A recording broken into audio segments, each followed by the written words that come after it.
combinado? Quem quer combinar isso comigo, diga amém. Então cuida do irmão do seu lado. E se ele dormir, fala, não faz isso, irmão, senão não demora. Você dá uma cotovelada nele, não deixa ele dormir. Bom?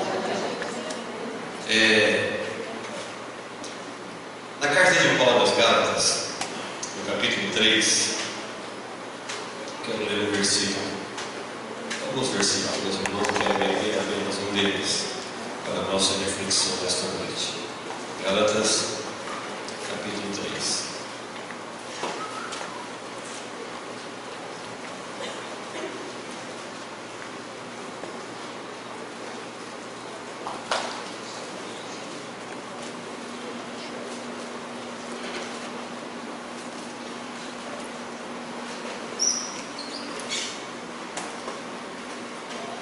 Toda a Bíblia em Gálatas. A gente fica procurando durante um tempo, não acha e desiste, falando, não tem, dessa não tem, mas tem. Toda a Bíblia em Gálatas.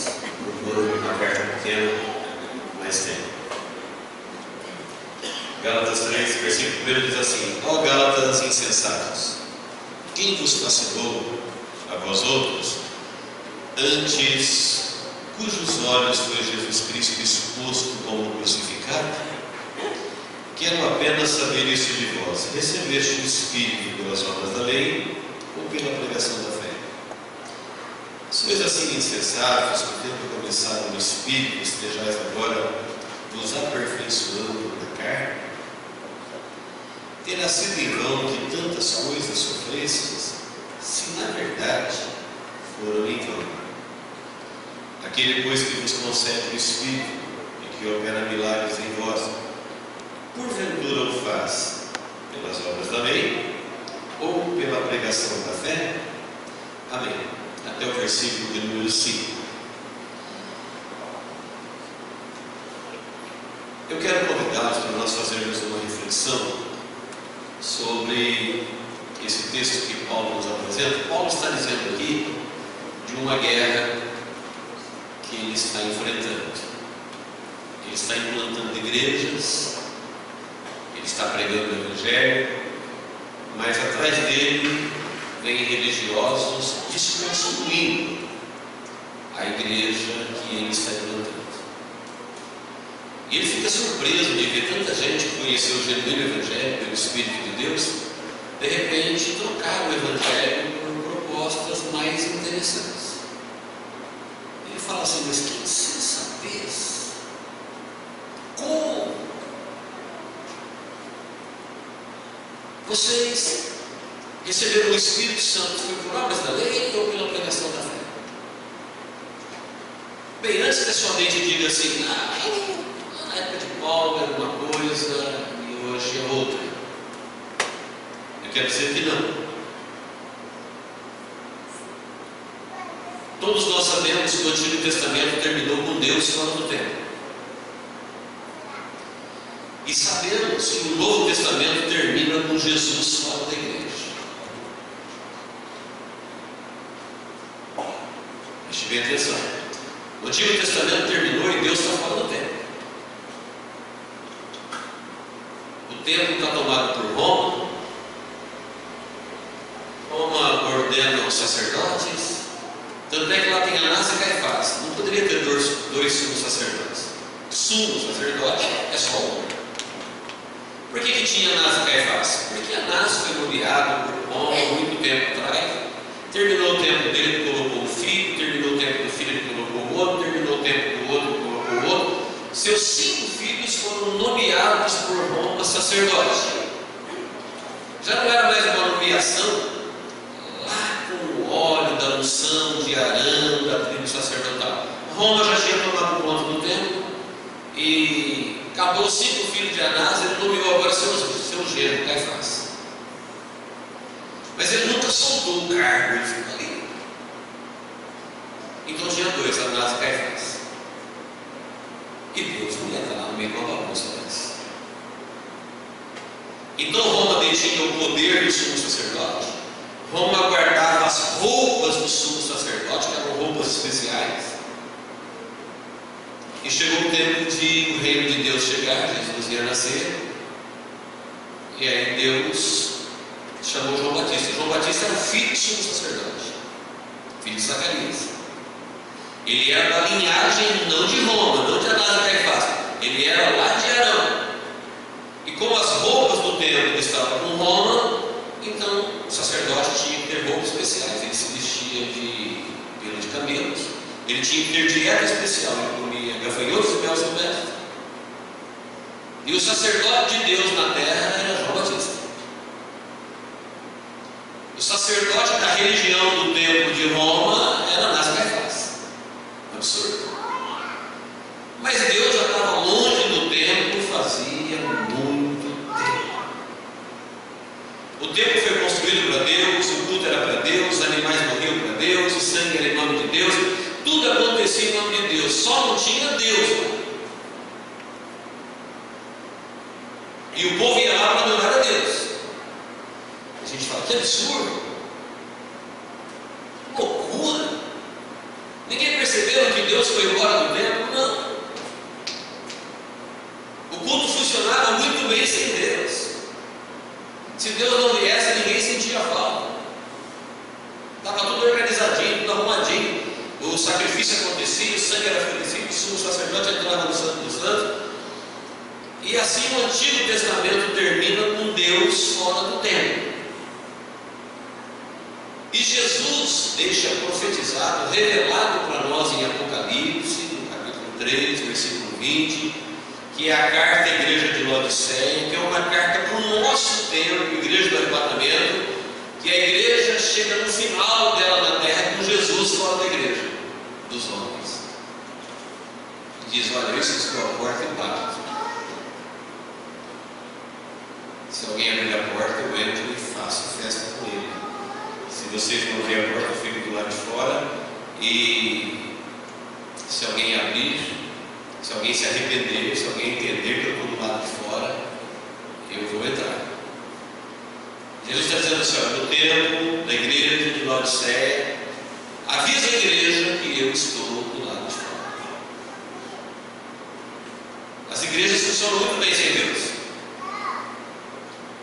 Nós somos bons em organizar, em arrumar, ajeitar, em programar. E Jesus está dizendo assim, avisa o pessoal aí que eu estou do lado de fora. É isso mesmo? É isso que vocês chamam de igreja. O que Paulo está dizendo aqui é que esta guerra espiritual, ela produz resultados desastrosos para a fé. Por exemplo, hoje tem uma boa parte do mundo que está em guerra, não guerra espiritual, guerra mesmo, guerra física, guerra por território, guerra real. E quando você olha os resultados da guerra, você fala, meu Deus, uma guerra ela é muito insana, porque é muita destruição. Qual é o motivo para se guerrear? Você só vai encontrar o motivo da guerra no coração de quem guerreia. Ele quer crescer, ele quer aumentar, ele quer enriquecer, ele quer dominar o território, ele quer ficar famoso. E ele faz a guerra. Pode ser uma guerra comercial.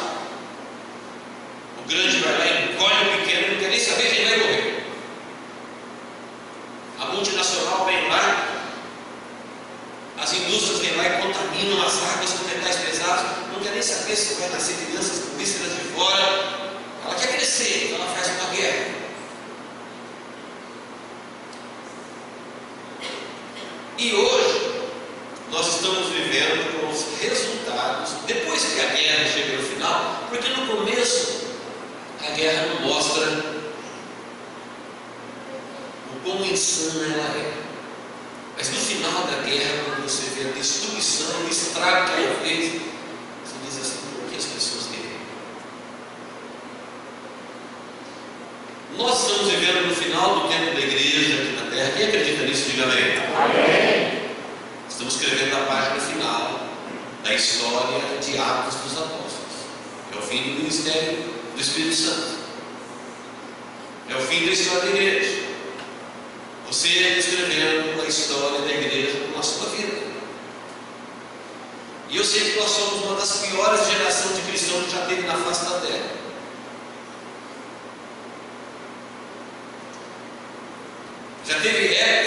cristãos por Deus entregaram a sua vida. Hoje a gente não entrega nem a internet, nem a sensualidade, nem a moda.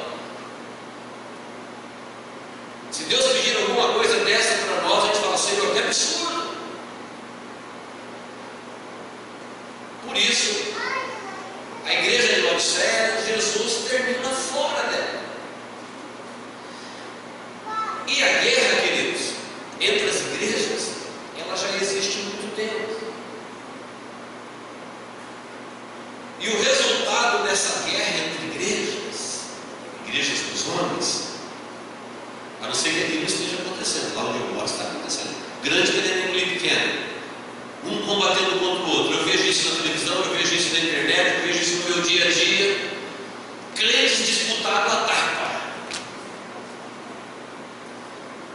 Se você perguntar por que eles estão guerreando se todos são cristãos, não, a guerra se justifica pelo coração de quem a produz, ele quer crescer mais. Esse negócio de buscar gente no mundo, de guerrear contra o inferno, de guerrear contra o diabo, de guerrear contra a carne, de guerrear contra o mundo, dá muito trabalho. É melhor pegar gente crente já pronto.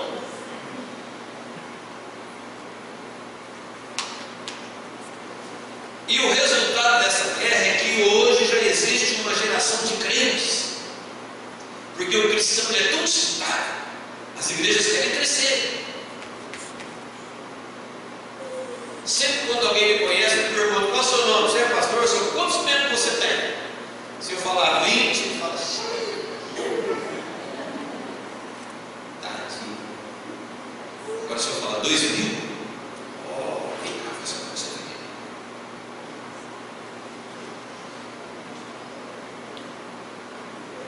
Quem está me entendendo? Diga amém.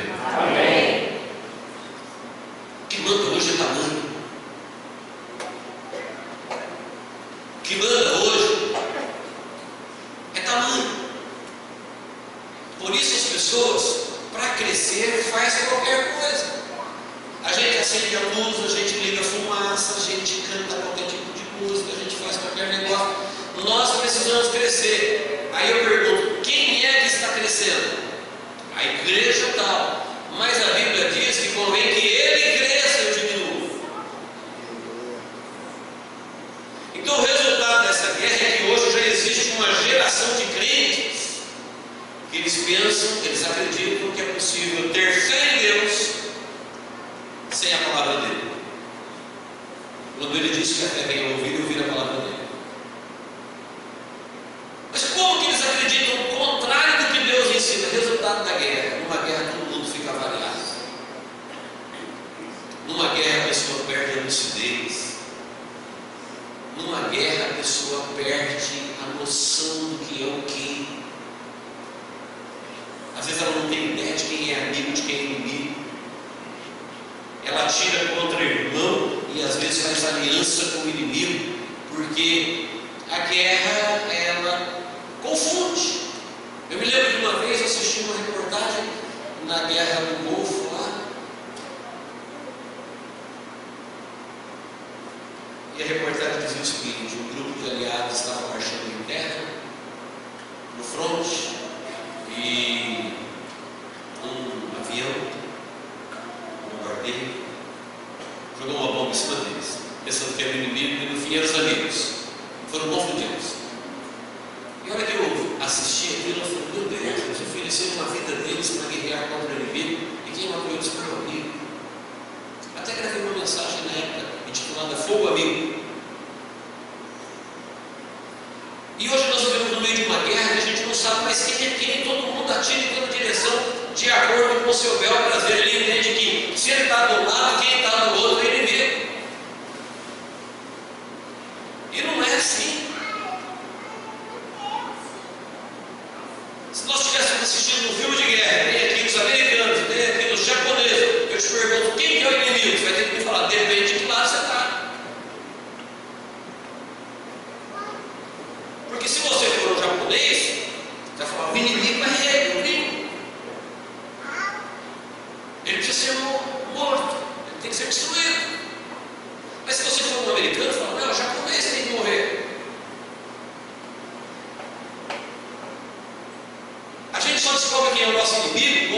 fosse falando do lado do amigo, do lado de Deus. Quando você está do lado de Deus, a palavra inimigo nasceu quando Lúcifer se rebelou contra Deus. Quem está do lado de Deus é Deus, e quem está do outro lado de Deus é o inimigo. Não é do meu lado, do teu lado que a gente acha o inimigo. Não é com a minha placa, com a sua placa, não é com a minha ideia, com a sua ideia, não é com o meu preconceito, com o seu preconceito que a gente acha o inimigo. Jesus disse que nós devemos saber quem é por nós e quem é contra nós. Nós quem? Deus, quem está do lado de Deus, da sua palavra, da sua revelação. Quem está do outro lado é o inimigo. Ele pode ser um inimigo muito íntimo, muito próximo.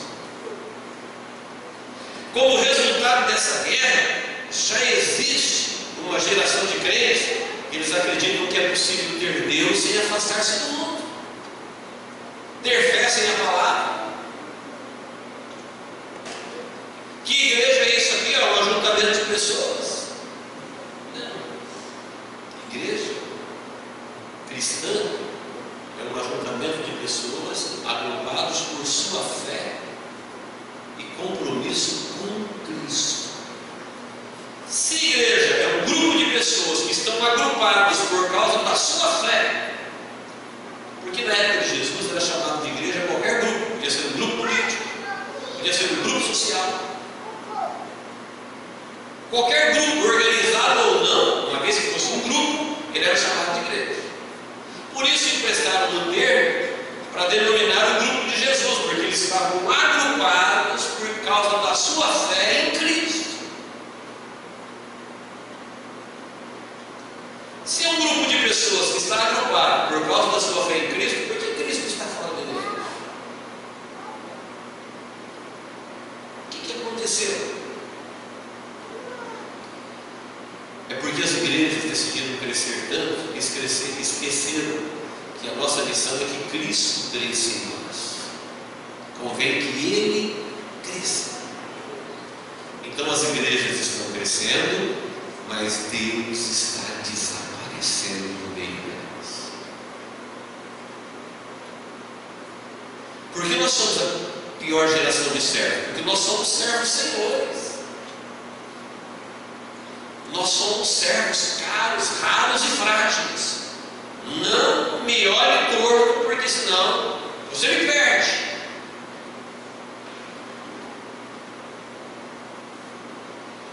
Quem fez a gente se tornar servos senhores? A insanidade da guerra, onde se valoriza mais o servo do que o Senhor. Se Deus não vier na igreja, eu nem sinto falta, mas se você não vier, eu te ligo amanhã cedo. Fala, o que houve? Você não pode faltar, meu irmão. Eu conto com você. Mas se eu não sentir Deus no meu pulso, se o meu coração não arder, se a minha fé não for tocada, fala, é assim Deus. A igreja está crescendo, enquanto que Deus está desaparecendo dela. E nós atribuímos este crescimento a Deus. Nós chamamos esse crescimento de Deus. Ah não, você está crescendo, mas é de Deus. Nós temos 2000 anos de história de cristianismo, onde houve um crescimento religioso de formalidades que Deus teve no meio dele. Fala para mim.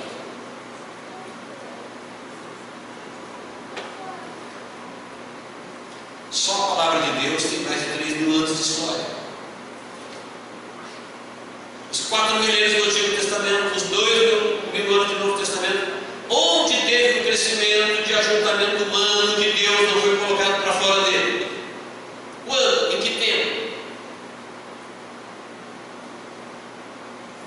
Nunca. Todos esses tempos teve esse tipo de comportamento. Então, quando alguma coisa está crescendo, nós ficamos empolgados com este crescimento e atribuímos isso, colocamos Deus como patrono, Deus como avalista, Deus como Senhor disso, e na verdade, às vezes Deus está muito longe disso.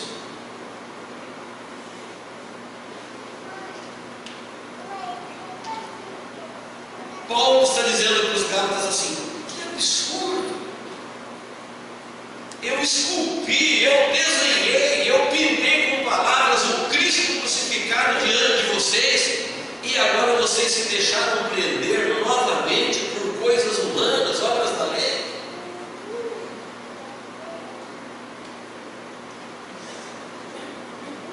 E ele começa a defender o evangelho que ele pregou, e ele vai dizer assim: quando você estava perdido, quando você não tinha Espírito Santo, quem anulou seus pecados, escreveu o seu nome no livro da vida e trouxe o Espírito Santo para a sua vida, você tem experiência da conversão. Ele falou: foi o evangelho da fé. Como é que você vai deixar se prender por movimentos humanos agora de novo?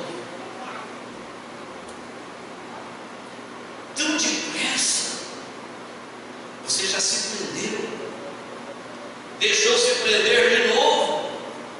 E agora? Quando você estava preso no mundo, preso na carne, preso pelo inimigo, quem te libertou foi o evangelho de Jesus. O Espírito Santo veio até a tua vida por isso. Agora surgiu aí um novo movimento, uma nova visão, uma nova igreja, um novo jeito de adorar, e te prendeu de novo.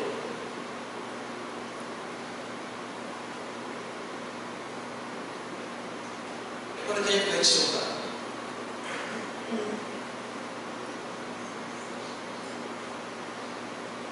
Sabe qual a grande dificuldade que nós, servos de Jesus, temos?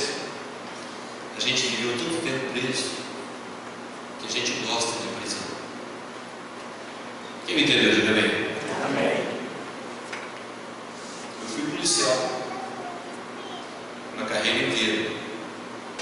Tem gente que depois de ficar muito tempo preso não consegue viver solto. Ele comete delitos até que ele não precisa. Ele não dá mínimo em ser preso. Ele não valoriza em nada a liberdade. E espiritualmente, se nós não conhecermos Jesus, não Jesus que vende, não Jesus das religiões, eu estou falando do Jesus, o Cristo, o Filho do Deus vivo, o único. Ele não tem servos presos. Sabe por que Jesus perde muita gente para a religião dos homens? Jesus olhou para o templo, né, e falou: eu vou destruir esse templo aí, e eu vou construir uma nova igreja. E essa igreja vai ser no coração das pessoas. Vou construí-la em 3 dias. Alguém falou assim: como? O templo levou 46 anos. Ele falou: eu vou destruir. Não adiantou nada Jesus destruir os homens, construiu tudo de novo. E está tudo aí outra vez. E já faz muito tempo. E aquela que Jesus construiu, eles estão destruindo. Por quê? Porque a gente tem dificuldade em ser servo livre. Nós gostamos de um movimento que prende, nós gostamos de uma corrente, nós gostamos de uma obrigação, nós gostamos de alguém dando ordem. A gente cria cerquinhas. E com Jesus, ele não tem servo preso. A grande dificuldade do servo de Jesus é que ele não prende. Você é livre. Livre, completamente livre. Se você quiser adorar, você é livre para fazer isso. Se você quiser vir, você é livre para isso. Se você quiser dizimar, você é livre. Se você quiser ofertar, você é livre. Você é livre para fazer o que você quiser, para orar, para jejuar. Porque se você for obrigado, já não é mais Jesus que está pedindo isso. Já é homem.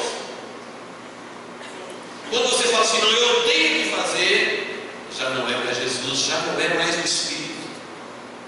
Ou é alguém te prendendo, ou é você se prendendo. Você quer perceber quando é o Espírito Santo, quando é a palavra, quando é Deus, quando é Jesus? É quando você olha para a sua vida e fala: o que eu faço porque Jesus me constrange a fazer.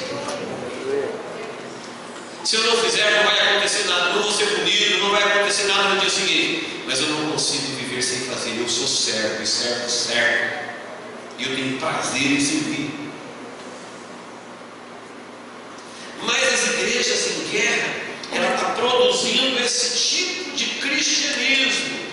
E nós vamos ver na história de Jesus, na história dos apóstolos, na história do Espírito Santo, que tem 2000 anos de história, que todo tipo de crescimento, prendendo pessoas, Deus está fora deles. Se a gente perguntar como é que está a igreja do mundo hoje, a igreja dos homens está crescendo. E eles prendem. São métodos novos, são técnicas novas. A pessoa tem que renunciar até coisas que ele fez para Deus.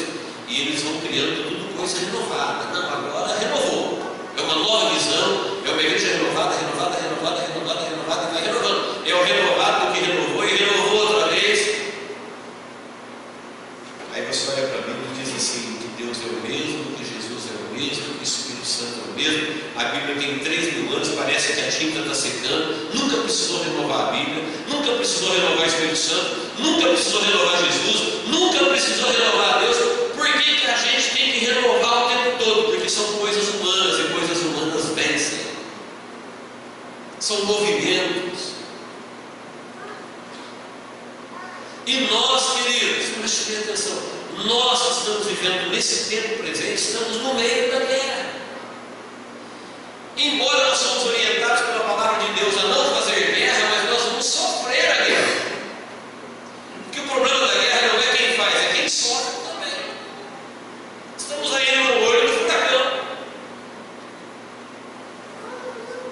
Pastores brigando, crente brigando, pessoas debatendo, não está errado, não está certo, não é assim, é assado. E Jesus está dizendo assim, avisa o pessoal da igreja que não segue. Se eles não perceberam ele, eu já estou do lado de fora.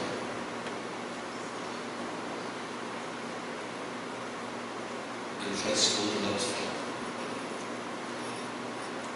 Se alguém se arrepender, entender que isso não é mais igreja, que não foi essa igreja que Jesus edificou na sua vida, que Ele nos comprou com o seu sangue, e Ele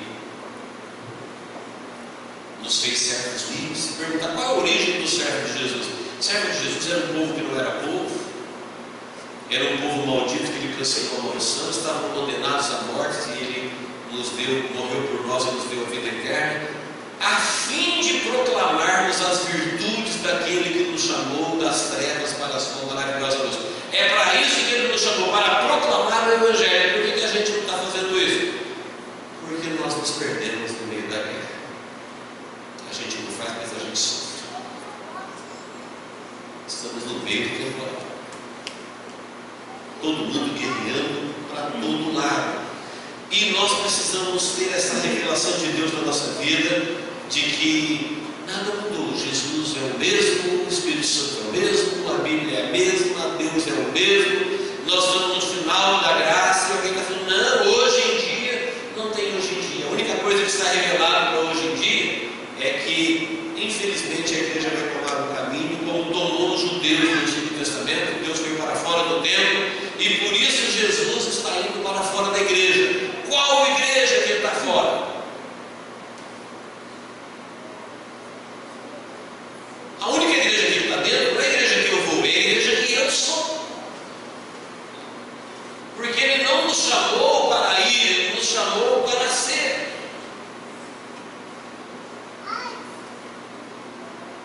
Amém, queridos? Vocês estão aí? Diga amém. Amém. Qual foi a última vez que aconteceu aí na igreja que você é, um culto em que você pode falar assim, Jesus veio hoje? Qual foi a última vez?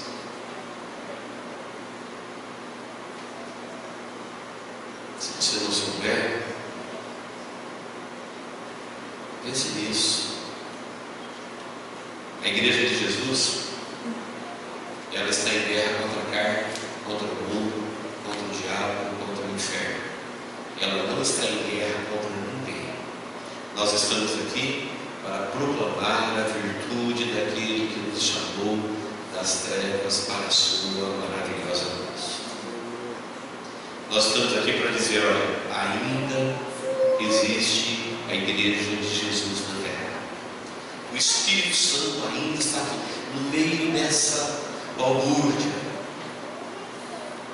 no meio desse paralelismo todo, no meio desse monte de coisa que se fala de Deus, em nome de Deus, e Deus para cá, e Deus para lá. Existe o Deus verdadeiro, é possível sentir onde? Dentro de você, no seu coração.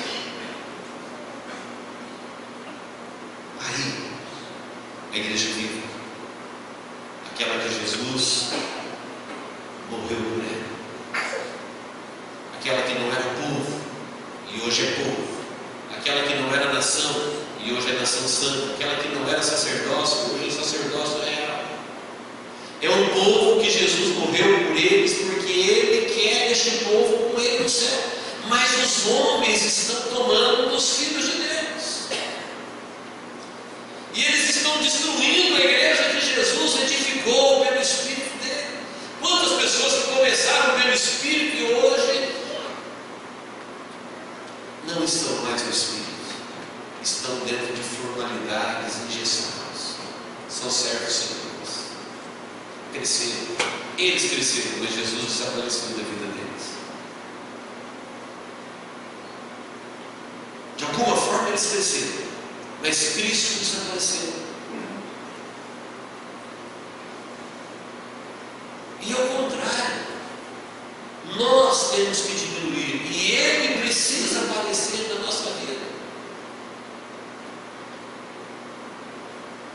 Não faz mal que o mundo não te perceba, não faz mal que o mundo não te valorize, não faz mal que o mundo não te mate. Paulo falou assim: nós que estamos crucificados com Cristo, estamos escondidos dele. O mundo também não percebeu Ele. Quando Ele se manifestar, então nós também nos manifestaremos. Onde está a igreja de Jesus hoje? Está escondida em Cristo. Ela não aparece, quem aparece é Ele.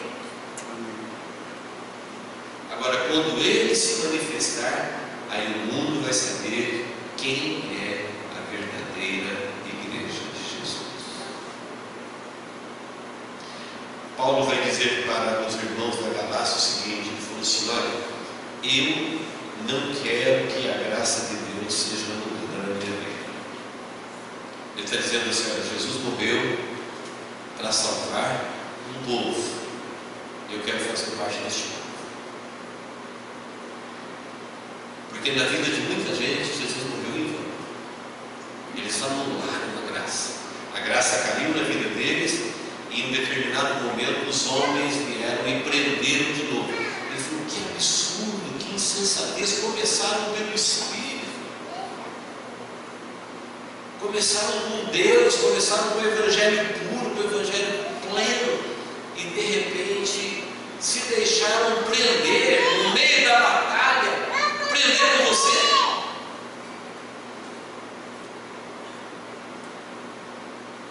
Você foi ferido no meio da batalha, não percebeu, está pensando que é Senhor.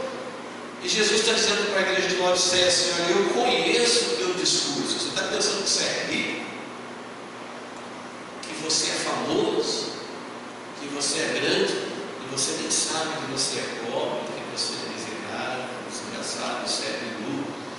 Eu te aconselho que diminua-se um pouco de ouro provado no fogo, porque já te prenderam, você ficou só com uma formalidade e Deus desapareceu da sua vida pessoal. Ficamos com vida religiosa.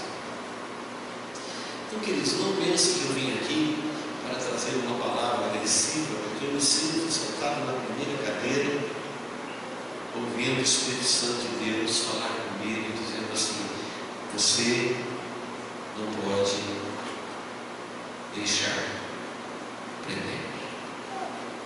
Se você se deixar prender, aí você não vai sentir mais a presença de Deus. Foi ferido no meio da caminhada, no meio da guerra. Essa guerra que tem produzido todo tipo de cristão. Certo, Senhor? Paulo falou: eu não quero que a graça de Deus seja anulada na minha vida. Então, não tem nada de novo. Que novo batismo? Se você for aceitar um novo batismo, qual que você está renunciando? Do velho em nome do Pai, do Filho e do Espírito Santo? É isso mesmo? Você vai aceitar uma nova visão? Qual que é a velha que você está renunciando? Aquela que você estava no mundo, e o Espírito Santo, através da visão do Evangelho, veio para a tua vida. Você vai aceitar uma nova visão, vai rejeitar aquela, vai anular a graça. Qual é a nova entrega? Se uma vez você já entregou a sua vida a Deus, na simplicidade do Evangelho, e agora alguém chegou e apresentou uma nova entrega, você vai renunciar àquela que você maravilhoso para a vida deles. Vai tomá-la de volta. Porque alguém ofereceu mais, porque alguém falou, não, você agora. Não, queridos. Quem tem que crescer dentro de nós é Jesus.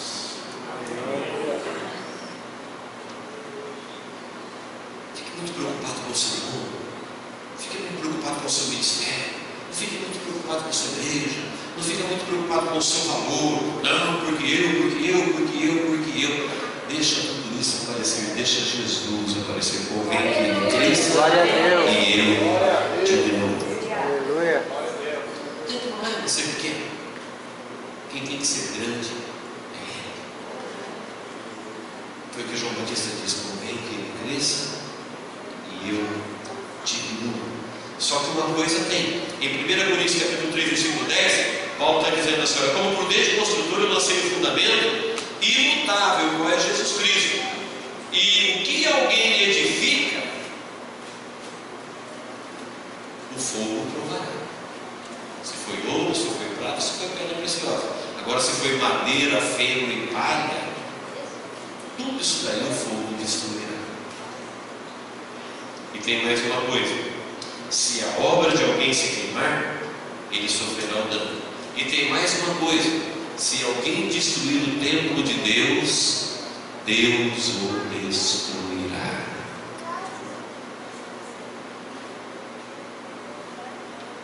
O templo de Deus está aqui dentro. O templo de Deus está dentro de você. O templo de Deus está dentro do coração das pessoas. Nunca destrua o templo de Deus. Respeite. Hoje as pessoas estão destruindo o templo de Deus para edificar um templo de homem lá dentro. Às vezes a pessoa é simples, tem a sua fé em Jesus, alguém vai falar: não, novo tempo, nova visão, novos horizontes, e vai lá e destrói o templo de Deus. Brinca com a simplicidade das pessoas, com a pureza dos pequeninos. Jesus certa feita avisou os seus discípulos dizendo: olha, cuidado com esses pequeninos que são chamados cristãos. Os seus anjos falam com meu Pai todos os dias.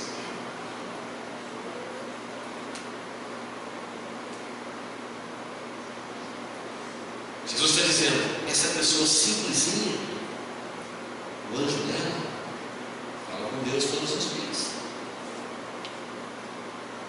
Você vai destruir o templo de Deus também para construir um templo humano, algo formal? Não. Se alguém destruir o templo de Deus, Deus o destruirá. Então, queridos, tem gente destruindo o santuário de Deus para santificar ou para edificar santuários humanos. Não vamos participar disso. Pastor, mas nós estamos em guerra. Sofre a guerra. Pastor, mas hoje em dia, se a gente não criar uma alternativa, as pessoas não vêm. Deus não tem servo por eles, só livre. Se vir porque a gente criou técnicas, já não é mais de Deus. Se a gente não criar alguma coisa para aprender, a gente não aprende. É isso que Deus faz. Jesus liberta servos livres. São servos porque querem servir. Gratidão. Constrangidos em amor, tocados pelo Espírito, movidos pelo mesmo sentimento que havia em Cristo. Jesus não tinha que morrer, ele não precisava morrer, ele quis morrer. Você consegue entender isso? Deus te quer tanto no céu, e ele sabia que você estava tanto no inferno, mas ele te quer tanto no céu, que ele falou: eu vou lá e vou morrer por ele.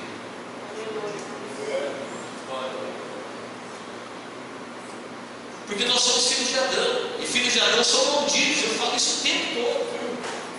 Malditos por Deus. e toda a sua descendência. Maldito és tu, maldito é a terra por tua causa, está maldito. Mas Deus olhou para nós e na sua infinita misericórdia, Ele falou: e agora? Quem vai resgatá-los? Jesus falou assim: eu vou, eis-me aqui, envia-me a mim. E Ele nos quer lá, mas os homens nos querem aqui. Olha que interessante. O diabo me quer, o mundo me quer, e eu me quero, e Deus me quer. De quem você vai ser servo? Eu me quero, eu tenho planos para mim. O mundo me quer, o mundo tem planos para mim. O diabo, se eu der mole, ele também me quer, ele tem planos para mim. E eu fico sabendo que Deus também me quer, Ele tem planos para mim. E aí, quem é que eu vou servir? O diabo é a pessoa que a gente exclui primeiro. O diabo não. Agora o mundo e o ego a gente balança. Deus consegue muitas vezes nos libertar do inferno, do mundo, mas não consegue nos livrar de nós mesmos. Quando a gente chega entre nós e Deus fala: não, Deus, eu sei que o Senhor tem planos para a minha vida, mas eu também tenho. Eu sei que o Senhor tem uma vontade, mas eu também tenho. Eu sei que o Senhor tem uma direção, mas eu também tenho. E aí Deus não consegue me libertar de mim mesmo. Por isso Deus falou assim: se você quiser ver a vida, negue-se a si mesmo, toma a sua cruz e me segue. Ele falou assim: você quer ser salvo? Deus quer você no céu, por toda a eternidade, acima dos anos arcanos e querubins. Você quer ir para lá? Então fala não para você. Fala não para você. E diga assim para mim, que eu vim aqui para te levar para lá. Negue-se a si mesmo, toma a sua cruz e siga. Seguir não é na frente, seguir não é do lado, seguir é atrás. Ele é o Senhor e nós somos os seus servos. Estamos vivendo um tempo onde todo mundo está falando: Deus está aqui, Deus está ali, Deus está aqui, Deus está lá. E Deus está dizendo: avisa esse pessoal que eu estou do lado de fora. Avisa eles. Revelação de Jesus Cristo aos seus servos. Carta às 7 igrejas da Ásia. Quem tem ouvidos para ouvir, ouça o que o Espírito diz à igreja. No comecinho da revelação de Apocalipse, você vai ver revelação que Deus deu ao anjo para falar a João, para escrever num livro e para falar para os seus servos. E quem tem ouvidos para ouvir, ouça. Avisa eles que isso que vocês estão vendo chamar de igreja, Jesus está do lado de fora. Está crescendo, mas ele está desaparecendo. É uma geração de crentes que já acredita que é possível ter fé em Deus sem a palavra, já é possível ter Deus sem afastar-se do mundo, é possível ter Deus fora da visão do Evangelho. Por quê? Porque tudo mudou. Não, nada mudou. Deus continua sendo o mesmo, Jesus, o Espírito Santo e essa palavra. Então eu quero fazer um apelo a você. Essa é a igreja que Jesus edificou. O que você me diz dela? É boa ou não? Eu não posso falar da sua igreja, eu posso falar da minha. Os cultos que acontecem aí nessa igreja que... Esquece a igreja que você vai. Quem está me entendendo? Diga bem. Quero falar da igreja que você é. Essa igreja que você é, ela é boa ou não? Os cultos aí têm sido bom ou não? Tem sacrifícios? Tem louvor? Tem adoração? Tem presença de Deus? Você vai dizer assim: pastor, não sei nem o que você está falando. Não sei nem o que você está falando. Então você pertence à igreja dos homens, se você não sabe o que eu estou falando. Estou falando de uma igreja que é invisível, Vou encerrar dizendo isso, mas ela é real. É um povo que eles estavam aí. Eu não sei onde eles estão. É um povo que eles são chamados por Deus de corpo. Por que corpo? Porque o corpo só se movimenta porque tem espírito dentro dele. Essa igreja só está viva porque o Espírito Santo de Deus mantém ela viva. É diferente da igreja dos homens. A igreja dos homens só precisa de organização, formalidades. Aquela não, ela precisa da vida que vem do Espírito. Lembra de Elias? Quando Elias ficou escandalizado com Israel, porque todo mundo na nação de Deus adorava Baal, e ele falou: Deus, me mata, eu quero morrer, porque só eu sou bem como profeta, está todo mundo adorando Baal. Deus falou: Elias, você não sabe, tem 7.000 aí ainda, escondidinho. Tem 7.000 joelhos que não beijam Baal.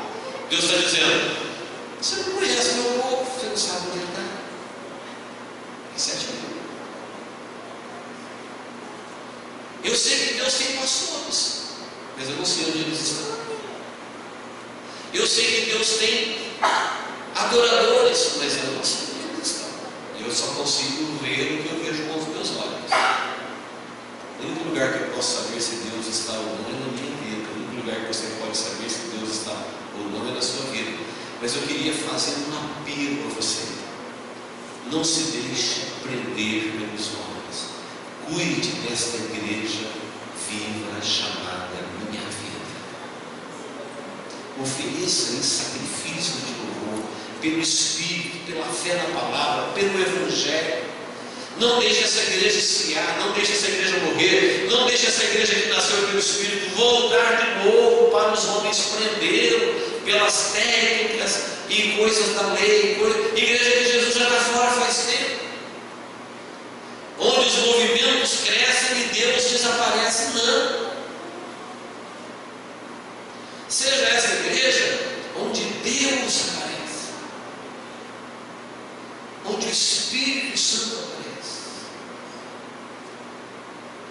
onde você pode dizer assim: olha, nesta igreja que eu sou, os cultos são maravilhosos,